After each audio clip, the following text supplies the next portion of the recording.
В декабре ожидается принятие пакета вторичных санкций США против режима Лукашенко.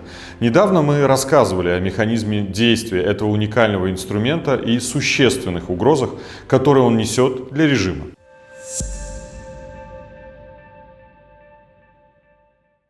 Почему мы так убеждены в эффективности вторичных санкций? Попробую привести пример из собственного опыта. В 2016 году, в бытность моей работы послом во Франции, счет посольства Беларуси, который обслуживался в банке BNP Paribas, был закрыт. Все наши попытки получить у банка информацию о причинах закрытия не увенчались успехом. При этом закрытие счета стало серьезным препятствием для самой возможности функционирования посольства. Ведь заблокированы были любые транзакции, вплоть до автоматических списаний по заключенным ранее договорам. Например, телефонная связь, топливо, оплата, аренды и так далее. Не говоря уже о том, что это привело к задолженностям у посольства и, соответственно, штрафным санкциям. В результате у меня состоялась встреча с вице-президентом Центрального банка, Банка Франции. На вопрос о причинах закрытия посольского счета он ответил, что не обладает точной информацией. Уточняющие вопросы также не помогли. Было видно, что вице-президент главного банка страны или не хочет отвечать, или реально не знает, что ответить.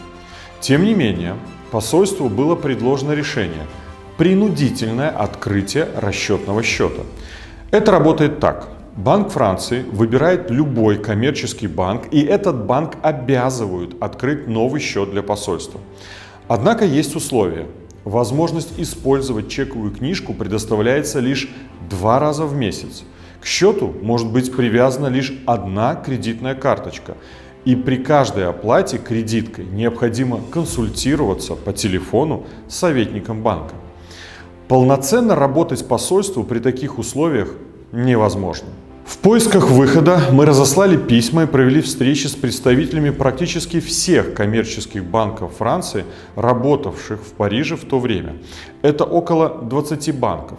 Но все наши просьбы об открытии счета посольства на адекватных условиях были оставлены либо без ответа, либо поступил прямой отказ. Среди возможных вариантов обсуждалось и открытие счета посольства в Беларусьбанке в Минске. И даже доставка наличных денег во Францию курьером, авиарейсами из Минска. Дело дошло до беседы с директором протокола МИД Франции, на которой мы заявили, что всерьез рассматриваем вариант с закрытием посольства Беларуси во Франции. И такой сценарий действительно рассматривался. Почему это произошло? BNP Paribas, где обслуживалось наше посольство, это банк с участием американского капитала.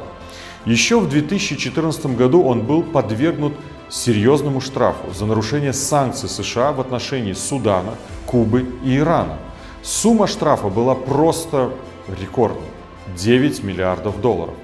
А как известно, несмотря на американские санкции, Беларусь продолжала сотрудничество и осуществляла торговые операции со всеми перечисленными странами.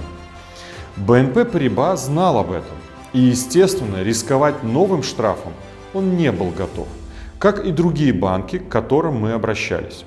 Таким образом, счет посольства Беларуси фактически был закрыт либо по причине прямого эффекта вторичных санкций США, либо сработал косвенный или превентивный эффект вторичных санкций.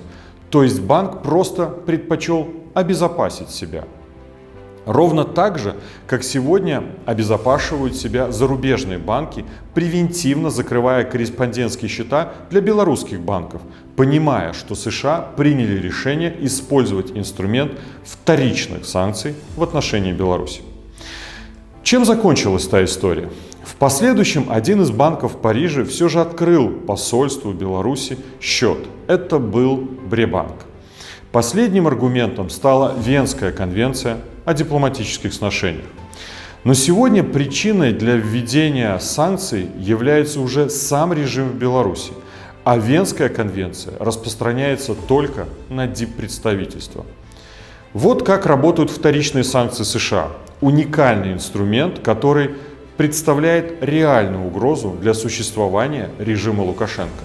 И надеюсь, что в ближайшее время мы увидим этот инструмент в действии.